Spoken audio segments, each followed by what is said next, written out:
Hello students, आज हम +1 chemistry का जो एटॉमिक स्ट्रक्चर चैप्टर है उसका नेक्स्ट टॉपिक स्टडी करेंगे। और हमारा आज का जो टॉपिक है वो है क्वांटम मैकेनिकल मॉडल। देखिए, इससे पहले हमने जितने भी मॉडल स्टडी किए हैं, हमने स्टार्ट किया थॉमसन मॉडल से, फिर हमने रदरफोर्ड मॉडल पढ़ा, हमने बोर्स एटॉमिक मॉडल पढ़ा।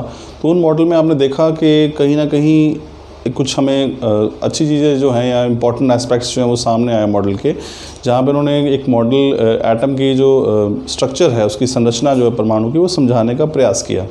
हर मॉडल की कुछ विशेषताएं भी रही हैं, लेकिन हर मॉडल में कुछ कमियां भी रह गई।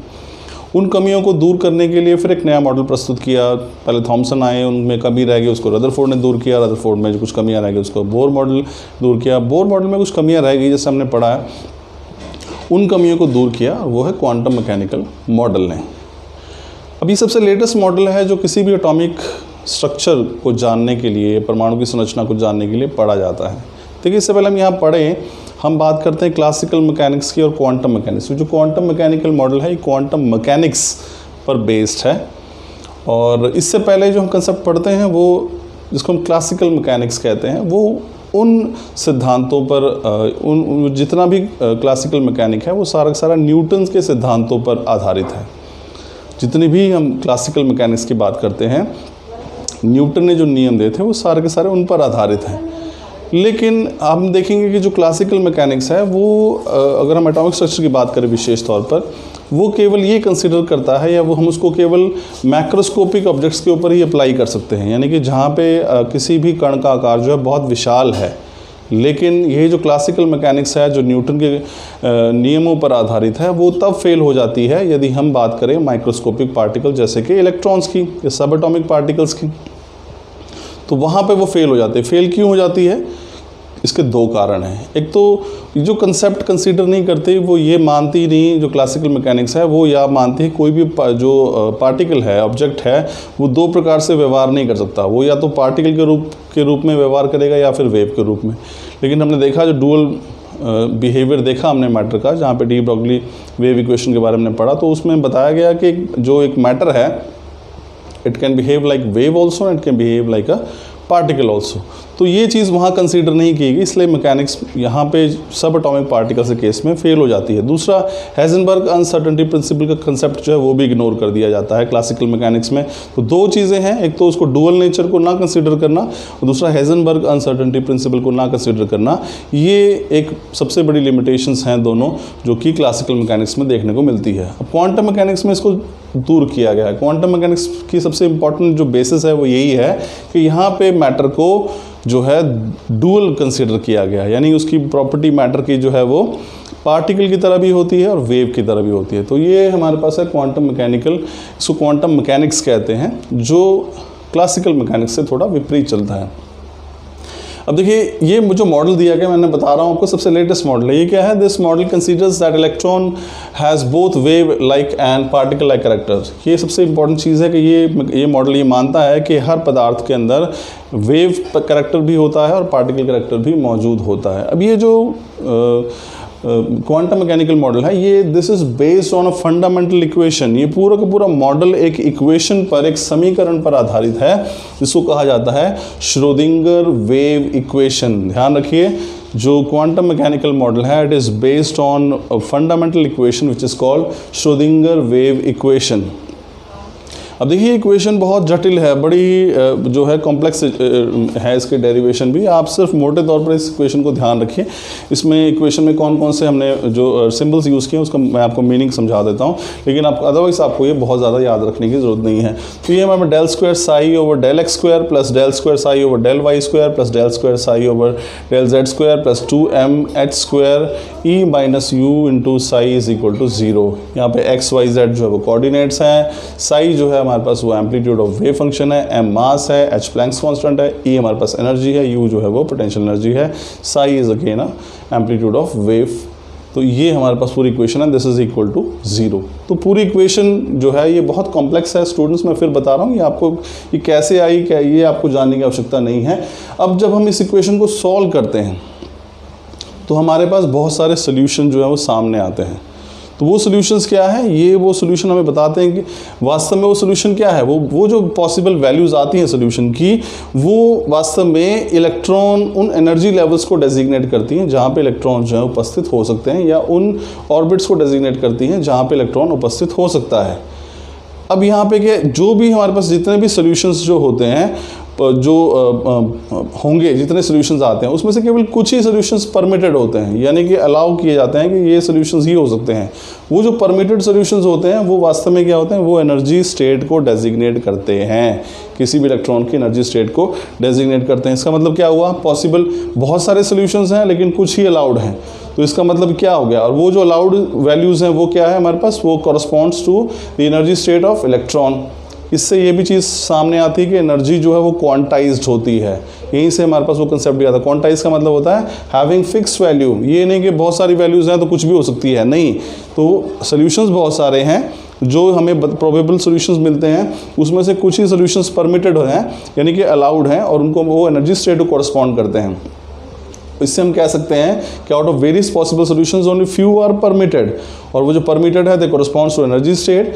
This also shows that energy is quantized, यानी कि एनर्जी की वैल्यू फिक्स होती है, ये नहीं कि कुछ भी वैल्यूज हो सकती है, कुछ फिक्स वैल्यूज ही हैं जो कि इलेक्ट्रॉन्स एग्जिबिट कर सकते हैं। अब यहाँ पे दो चीज़ें देखें, अब साई है यहाँ पे, ये साई किसको डेजिग्नेट करते हैं, डेजिग्नेट्स द वेव फंक्शन, यानी कि हमारे पास this gives amplitude of wave function, ये एम्पलीट्यूड को डेजिग्नेट करता है। एम्पलीट्यूड क्या होता है स्टूडेंट्स, हमने पिछले लेक्चर में समझाया है।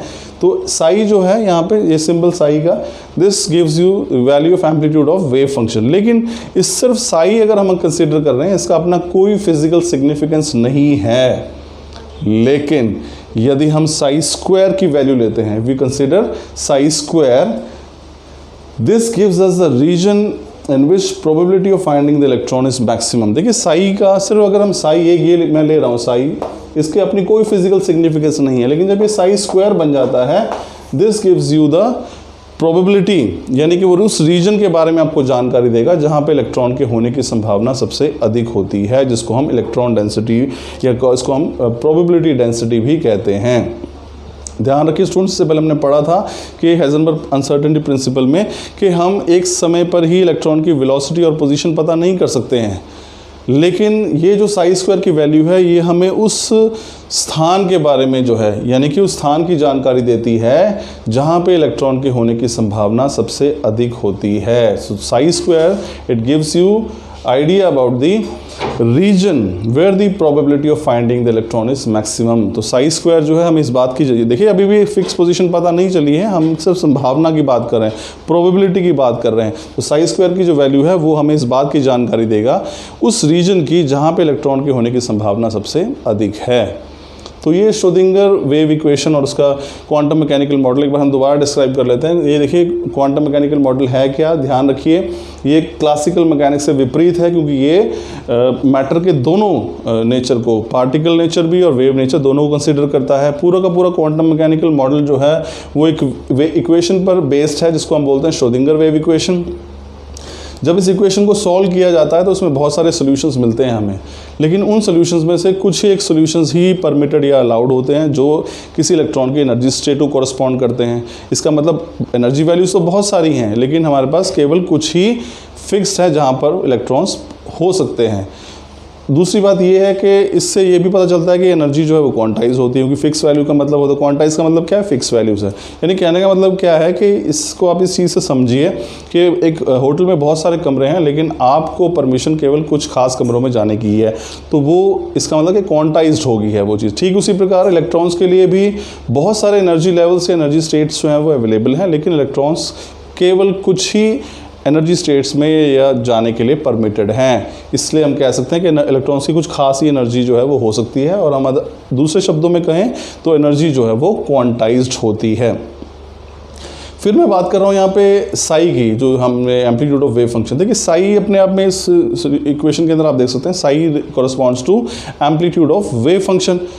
तो वेव फंक्शन का ये एम्पलीट्यूड है वेव का, तो इसकी अपनी अकेले कोई सिग्निफिकेंस नहीं है, लेकिन जब आप साई का स्क्वायर ले लेते हैं तो that gives you an idea about the region in space around the nucleus, यानी कि न्यूक्लियस के नाभिक के चारों ओर उस जगह की आपको जानकारी दे सकता है where the probability of finding the electron is maximum. ध्यान रखिए, अनसर्टेनिटी प्रिंसिपल में ये संभव नहीं, हमने पढ़ा कि संभव नहीं है कि हम इलेक्ट्रॉन्स की पोजीशन पता कर सकें, लेकिन हम प्रोबेबिलिटी की बात कर रहे हैं। क्वांटम मैकेनिक्स ने बताया कि हम उस रीजन की प्रोबेबिलिटी की बात कर सकते हैं जहाँ पे इलेक्ट्रॉन के उपस्थित होने की संभावना सबसे अधिक है। तो psi square that gives you idea about the region where the probability of finding the electron is maximum। Probability बोलते हैं संभावना को, यानी कि साई स्क्वायर जो आपको इस बात की जानकारी देता है, उस क्षेत्र की जानकारी देता है जहाँ पे इलेक्ट्रॉन्स के उपस्थित होने की संभावना सबसे अधिक होती है, और इसी को हम प्रोबेबिलिटी डेंसिटी भी कहते हैं।